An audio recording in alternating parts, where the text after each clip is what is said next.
अस्सलाम वालेकुम दोस्तों, welcome back to Urdu coding academy. Last video से हमने स्टार्ट किया था चैप्टर नंबर 10 जिसमें हम डिस्कस कर रहे हैं मॉड्यूल कोड। और इस चैप्टर के फर्स्ट वीडियो में हमने ये देखा था कि मॉड्यूल क्या होता है और आप किस तरह अपने प्रोग्राम में मॉड्यूल को यूज़ कर सकते हैं।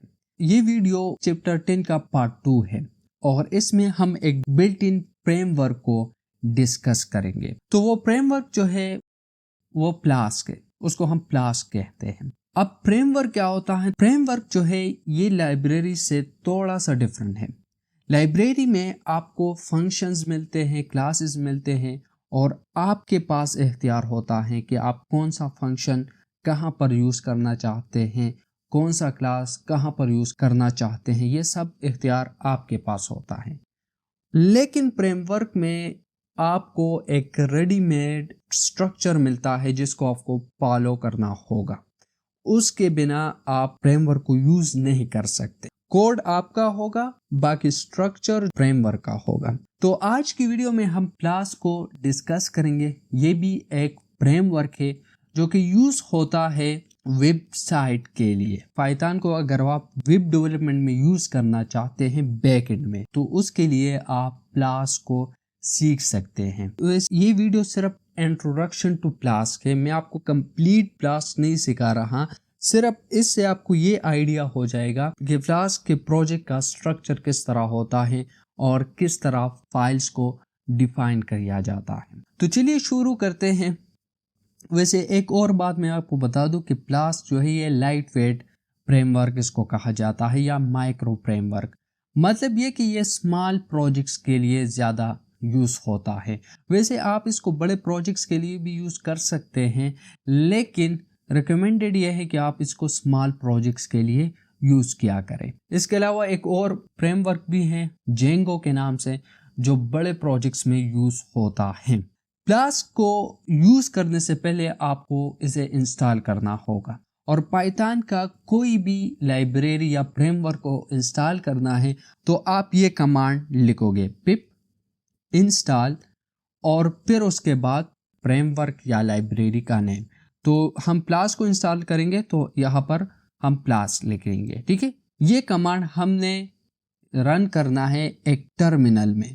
तो सबसे पहले तो मैं यहाँ पर एक फाइल बनाता हूँ, इसको मैं नेम देता हूँ app.py और यहाँ से हम टर्मिनल को ओपन करते हैं। यहाँ पर मैं लिखूंगा पिप इंस्टॉल फ्लास्क और इंटर प्रेस करूंगा। जैसे ही आप इंटर प्रेस करोगे तो आपका फ्लास्क इंस्टॉलेशन स्टार्ट हो जाएगा। तो यहाँ पर हमारा फ्लास्क जो है वो इंस्टॉल हो गया है।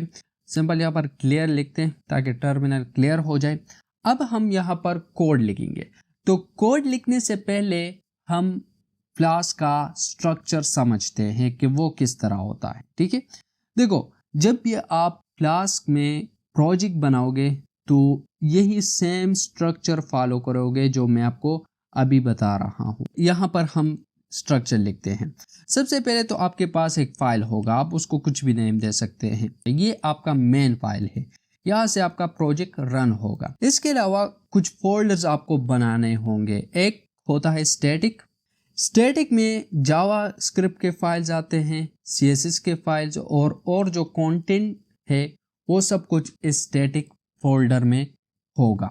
वैसे जावा स्क्रिप्ट और CSS जो है ये वेब डेवलपमेंट के रिलेटेड है। उसके बाद एक और फोल्डर होता है, उसको कहा जाता है टेम्पलेट्स। इसमें सिर्फ HTML के फाइल्स होंगे। तो यही स्ट्रक्चर आपने फॉलो करना है फ्लास्क के प्रोजेक्ट में। ये नेम जो है सेम यही रखना है, स्टैटिक और टेम्पलेट। इसके अलावा कोई और नेम फोल्डर को नहीं देना। तो यहाँ पर मैं 2 फोल्डर्स बनाता हूँ। सबसे पहले फोल्डर बनाता हूँ टेम्पलेट्स के लिए, इसमें मेरे सारे HTML के फाइल्स आ जाएंगे। एक और फोल्डर बनाता हूँ स्टैटिक के नाम से, जिसमें CSS, जावास्क्रिप्ट और जो कंटेंट होगा वो यहाँ पर होगा। अब आते हैं ऐप के फाइल में। ऐप के फाइल में सबसे पहले आपने फ्लास्क को इंपोर्ट करना होगा और वो इस तरह इंपोर्ट करोगे कि फ्रॉम फ्लास्क इंपोर्ट फ्लास्क। अब देखो यहाँ पर ये फ्लास्क हमने इंस्टॉल कर लिया। ये एक फ्रेमवर्क है और उसमें ये एक क्लास है और इसको आपने इंपोर्ट करना है। ओके, अब आपके पास क्लास आ गया। सेकंड स्टेप, आपने एक ऑब्जेक्ट बनाना है इस क्लास के लिए।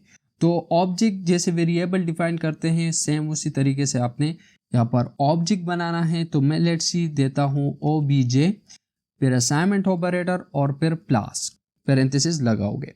अब इस प्लस को आपने एक आर्गुमेंट पास करना है। वो आर्गुमेंट होता है underscore underscore name underscore underscore. इसका सिंपल मतलब यह होता है कि जो करंट फाइल नेम है वो हम एज ए आर्गुमेंट पास कर रहे हैं प्लस को। तो ये आपने कर लिया, हमारे पास ऑब्जेक्ट बन गया। नेक्स्ट आपने क्या करना है कि यहाँ पर एक कंडीशन लगाना है कि if underscore underscore name equals to, फिर डबल कोट्स में ये लिखना है कि underscore underscore main underscore underscore, फिर कोलोन लगाने हैं। और इफ कंडीशन के बॉडी में आप लिखोगे obj.run। ये कमांड यूज होता है प्लस के ऐप को रन करने के लिए, और इसमें हम एक पैरामीटर पास करते हैं जिसको कहा जाता है डीबग, और इसका वैल्यू ट्रू रखेंगे आप।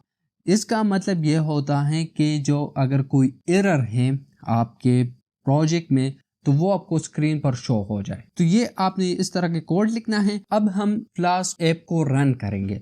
तो रन बहुत सिंपल है, इस आइकन पर क्लिक कर दो तो ये रन हो जाएगा।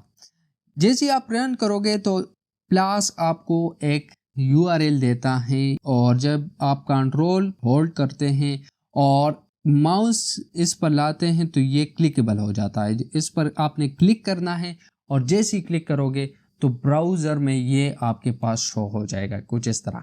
इट्स मीन कि हमारा ऐप जो है वो अब रनिंग में है लोकल सर्वर पर। तो अब हमने क्या करना है कि राउट्स बनाने हैं अपने पेजेस के लिए।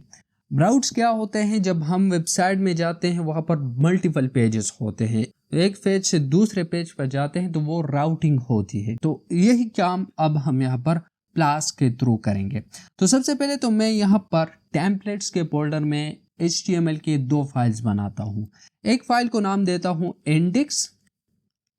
वैसे इंडेक्स फाइल जो होता है ये होम पेज होता है वेबसाइट में।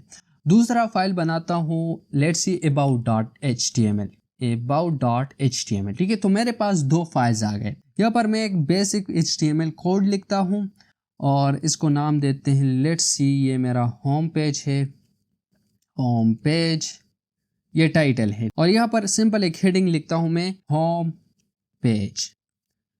और अबाउट पेज में भी थोड़ा सा कोड लिखते हैं, ये मेरा अबाउट पेज है, और इसमें भी एक हेडिंग अबाउट पेज। ये हो गया। अब ये मेरे पास 2 फाइल्स हैं। अब इसके लिए मुझे यहाँ पर राउट्स डिफाइन करना होगा। तो फ्लास्क में राउट डिफाइन करने के लिए आपको ये कोड लिखना होगा। सबसे पहले तो आप ये सिंबल लगाओगे, सॉरी ये नहीं, ये वाला। फिर उसके बाद आपने लिखना है obj, जो भी आपने यहाँ पर लिखना है वो यहाँ पर लिखोगे। फिर लिखना है डॉट राउट। ठीक है, इस फंक्शन को आप कॉल करोगे। फिर इसके पैरेंथेसिस में आपने कोई यूनिक वैल्यू पास करना होगा। तो अगर आप सिंपल ये पास करते हैं, ये फॉरवर्ड स्लैश, तो इसका मतलब ये है कि जब भी आपका ये ऐप रन हो जाए तो डायरेक्ट उसके नीचे जो फंक्शन आप डिफाइन करोगे वो रन हो जाए। ठीक है, तो यहाँ पर आपको एक फंक्शन डिफाइन करना होगा। लेट्स सी मैं इस फंक्शन को नाम देता हूँ इंडेक्स, और ये रिटर्न करेगा एक और फंक्शन को जो यहाँ पर आपको इंपोर्ट करना होगा। सिंपल यहाँ पर लिखे रेंडर, सॉरी यहाँ पर कोमा लगाओ, रेंडर टेम्पलेट। ये क्लास आपने इंपोर्ट करना है, और यहाँ पर आप लिखो रिटर्न रेंडर टेम्पलेट, और इसको अब ये index.html पास कर दो। तो इस तरह index.html अब ये पास हो गया। इसको सेव करो, ब्राउज़र पर जाओ और इसको रिफ्रेश कर दो। तो आप देख सकते हैं कि यहाँ पर होम पेज आ गया, मतलब जो कंटेंट भी होगा वो यहाँ पर आपको शो हो जाएगा। अगर मैं यहाँ पर एक पैराग्राफ ऐड करता हूँ, लेट्स सी, अगर मैं यहाँ पर इसको रिफ्रेश कर दूँ तो आप देख सकते हैं कि पैराग्राफ आ गया। तो यहाँ पर हमने एक राउट डिफाइन कर लिया। अब अबाउट HTML के लिए भी राउट सेम इस तरह डिफाइन करेंगे, लेकिन एक चेंज होगा। तो यहाँ पर मैं लिखूंगा obj.route और यहाँ पर आपने लिखना है // और लेट्स सी मैं इसको नाम देता हूँ अबाउट। यहाँ पर फंक्शन डिफाइन करना है, लेट्स सी मैं इसको कहता हूँ अबाउट पेज है तो अबाउट, और ये रिटर्न करेगा रेंडर टेम्पलेट्स और इसको अपने पास करना है about.html, ये अपने पास करना है।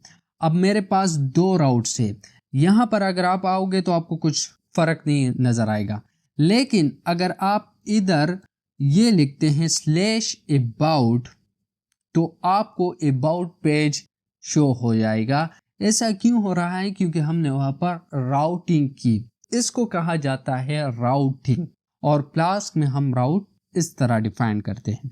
अब अगर आपको CSS यूज करना है, CSS जो है स्टाइलिंग के लिए यूज होता है, तो उसको आपने स्टैटिक में डिफाइन करना होगा। लेट्स सी मैं डिफाइन करता हूँ styles.css फाइल और यहाँ पर कुछ बेसिक सा CSS लिखते हैं। लेट्स सी मैं बॉडी को बैकग्राउंड कलर देता हूँ, क्या दूँ, ब्लैक, और टेक्स्ट का कलर वाइट रखते हैं, चलो वाइट, ठीक है। अभी कुछ चेंज नज़र नहीं आएगा क्योंकि आपको इसे यहाँ पर जो HTML है इसके साथ लिंक करना होगा।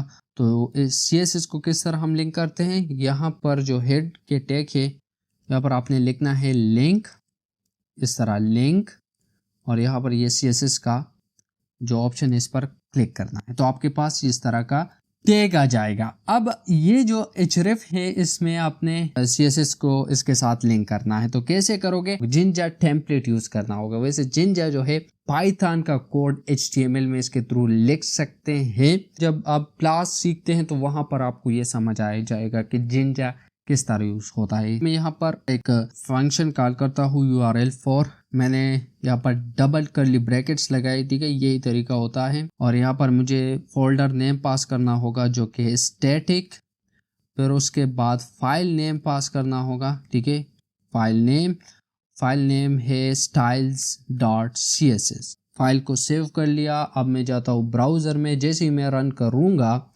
ओके यहाँ पर एक एरर आया क्योंकि यहाँ पर मैंने कॉमा नहीं लगाया, तो कॉमा लगाओ, अब आ जाओ रन कर दो, तो आप देख सकते हैं कि हमारा CSS भी अप्लाई हो गया। अगर मैं यहाँ पर आ जाऊँ, थोड़ा सा और चेंज करता हूँ, लेट्स सी मैं कलर को कर देता हूँ ग्रीन कर दिया मैंने इसको, और अभी रन करते हैं तो आप देख सकते हैं कि हमारा CSS भी काम कर रहा है। तो इस तरह आप फ्लास्क के प्रोजेक्ट में फाइल्स को रखते हैं। आई होप इससे आपने कुछ सीखा होगा कि फ्लास्क में हम किस तरह फाइल्स को रखते हैं। सो आज की वीडियो में यही था। नेक्स्ट वीडियो में हम एक और लाइब्रेरी को डिस्कस करेंगे। वो लाइब्रेरी जो है बहुत इंपॉर्टेंट है अगर आप मशीन लर्निंग या फिर डेटा साइंस के फील्ड में जाना चाहते हैं। तो फिर मिलते हैं नेक्स्ट वीडियो में, तब तक के लिए अल्लाह हाफिज।